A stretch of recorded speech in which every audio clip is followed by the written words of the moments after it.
கேரள மாநிலம் கோட்டயம் மாவட்டத்தில் ஓட்டுநர் உறங்கியதால் கட்டுப்பாட்டை இழந்த கார் எதிரே இருசக்கர வாகனத்தில் வந்தவர் மீதும் சாலையோரம் நடந்து சென்றவர் மீதும் மோதி பயங்கர விபத்தை ஏற்படுத்திய பதைபதைக்க வைக்கும் சிசிடிவி காட்சி வெளியாகியிருக்கிறது. இது பற்றிய மேலும் விவரங்களை செய்தியாளர் சதாம் வழங்க நாம் கேட்கலாம். சதாம், விவரங்கள்.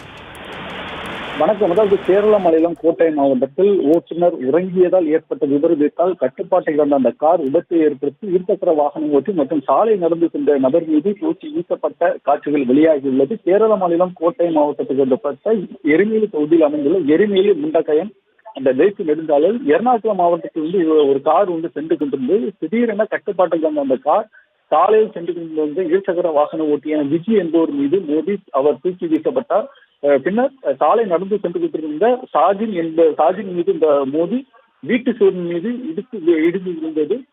காரில் 2 பேர் இருந்ததாக கூறப்படுகிறது. உடனடியாக வீட்டின் உரிமையாளர் வெளியே வந்து பார்த்தபோது 2 பேர் படுகாயமடைந்த நிலையில் காணப்பட்டனர். உடனடியாக அக்கம் பக்கத்தினர் உதவியுடன் இருவரையும் கஞ்சிரப்பள்ளியில் ஒருவரும் அதே போல கோட்டயம் அரசு மருத்துவமனையில் மற்றொருவரும் தற்போது அனுமதித்துள்ளனர்.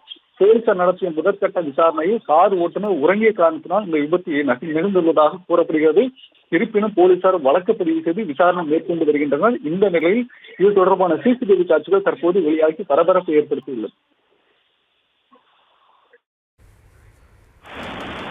தற்போதைய விவரங்களுக்கு நன்றி சதா.